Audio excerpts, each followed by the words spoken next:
Hello and thank you for joining us today at Distracted by Life. Our podcast is all about making change within yourself and your relationships. We share conversations, stories, and explore ideas coming from our lifelong journey of the high points and especially the low points where we learn to face our fears or cope with pain, loss, and failure.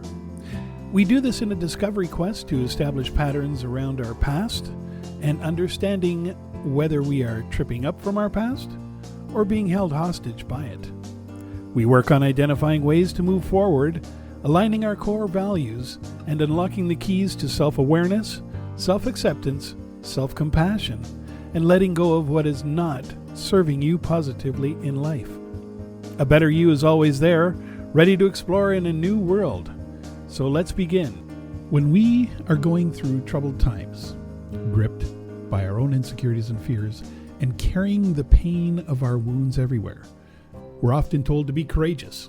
We're told, either by the world or even by ourselves, that we need to be strong, we need to pull it together, we need to fight it out. How many times do we hear that we need to be compassionate toward our wounded, hurt, and broken parts? In today's episode, our focus will be on compassion for ourselves and healing. Amal will share some of her own personal learning and how compassion changed her view of herself and her own life experiences. Hi, Amal, and welcome. Hi, Dan. Thank you for being here with me today, especially on this discussion. The topic of compassion for some is actually could be very deep and raw practice, for me at least, and so I hope that we do it justice today. There have been numerous occasions where I forced myself to keep going when I actually needed rest. For the longest time, I thought that the only way to overcome pain is to run away from it or bury it, keeping it out of sight, out of mind kind of thing. And over time, I had piled on way too much, and I forced myself to acknowledge it. Even when I did, I could only actually judge, criticize, and belittle myself for being weak, inadequate, imperfect, vulnerable. But I learned. Heck, I even wrote a book about it. When I started to ask deep questions and explore what was buried deep inside, the parts of me began to heal. What was I doing that was helping me so much? What was it? Was it the knowledge or the research that I was doing, looking for answers, trying to understand the root causes and how deeply I was wounded? Did some of my action play part in the suffering? Sure. Over time, I realized that. And I would say, just to pause a bit here, yes, some of my action probably played a part in the suffering, including the survival patterns that I was trying to be in the different modes as my default setting in life, and how I respond to situation challenges. Over time, I realized it was more than a theory, knowledge, research, tools, or techniques.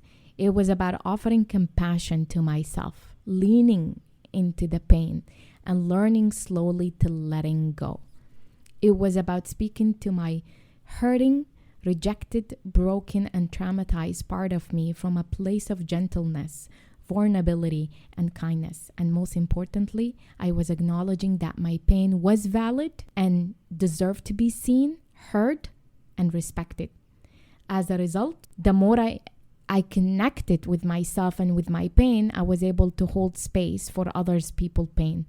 And the more I was able to learn how to be compassionate towards myself. So therefore, compassion heals even the deepest wounds.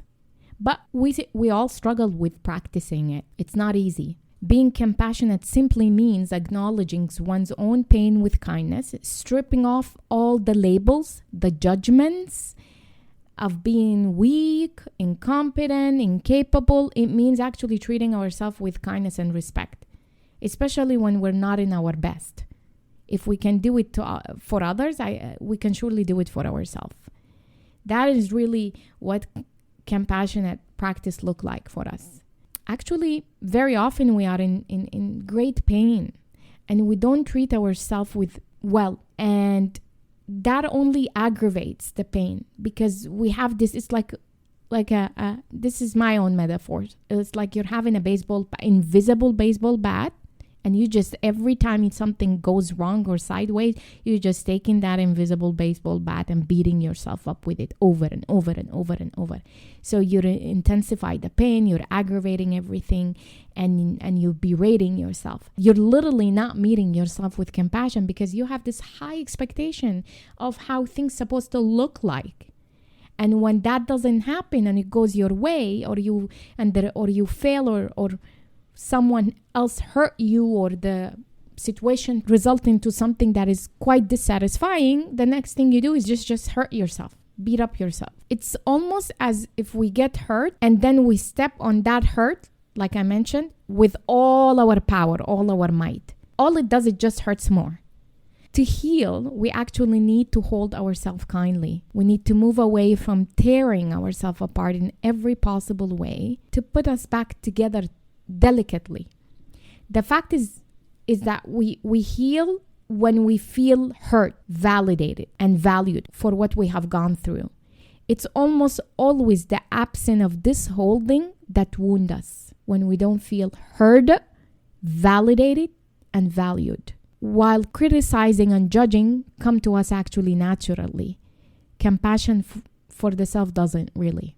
So what does building compassion toward ourselves involve? Well, it involves 5 steps that we need to take. The first one, acknowledging our own pain. So we don't heal by running away from it. Like I mentioned earlier, we heal by looking at our wounds and tending to them. So like when you get a cut, you just leave it to bleed out and, and hurt and pain and whatever, you tend to it. So that's exactly the concept.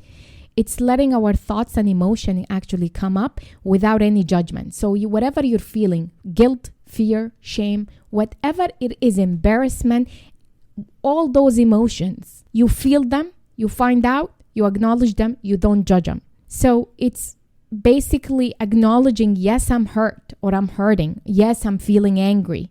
And moving away from the judgment and calling ourselves losers, weak, or incapable of handling our emotion, or even questioning why we're feeling a certain way. That's not what you need to do here. You need to acknowledge it. You need to understand it. Instead of sitting with yourself and start calling yourself all these names, you're not giving yourself any help or a favor. How are you going to heal when you don't meet yourself with gentle and kindness and acknowledging your pain? Don't minimize it. Don't beat yourself up for it. The second step is responding with kindness, which I also mentioned.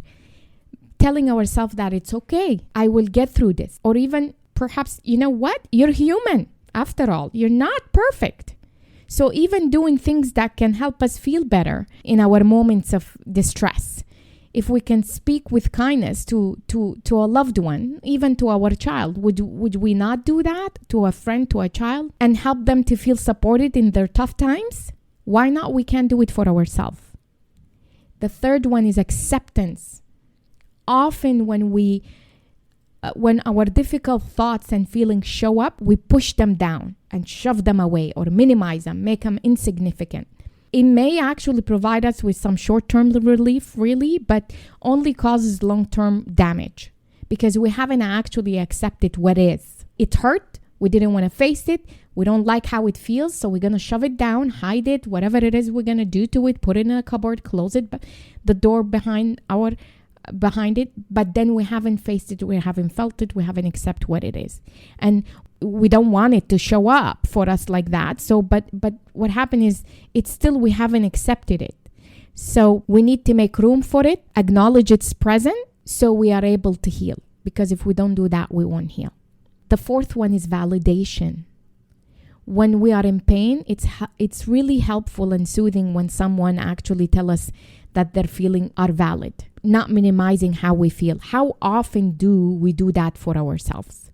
Validating our emotions basically doesn't mean that getting into a right or wrong debate. It simply means that our thoughts, opinion, and feelings and emotions are respected and they have a space. They deserve to have that space. Also, it's simply saying that part of us being human. We compare our pain to others, we shut it down, and we tell ourselves, oh no, you know what, suck it up, move on. But it doesn't work that way. So we have to validate our feelings. We don't shove them, we don't hide them. It's not about getting in a debate, you did this wrong or right and you shouldn't have done. It's making a space for it because it deserves to have that space, validate it, and also acknowledging the fact that we're human. The last one, connectedness. The fact that human connection is really vital to our well-being and also to our healing. We only actually perish in isolation and we heal in connection.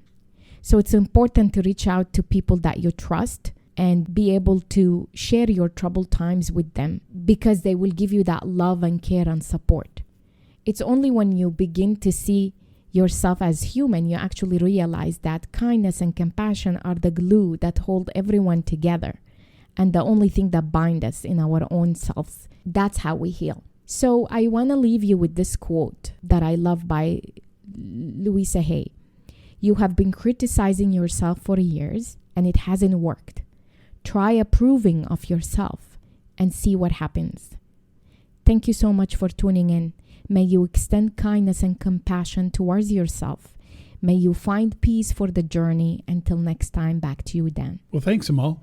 And thank you very much for joining us here at Distracted by Life. If you're interested to learn more, check out our other podcasts, of course, or hop online to Amal's website at amalcandido.com, where she talks about her coaching world covering life, leadership, and mindfulness, including links to popular podcasts and to her books as well. And with that said, stay tuned for our next episode from Amal and myself. Thanks again, and talk to you soon.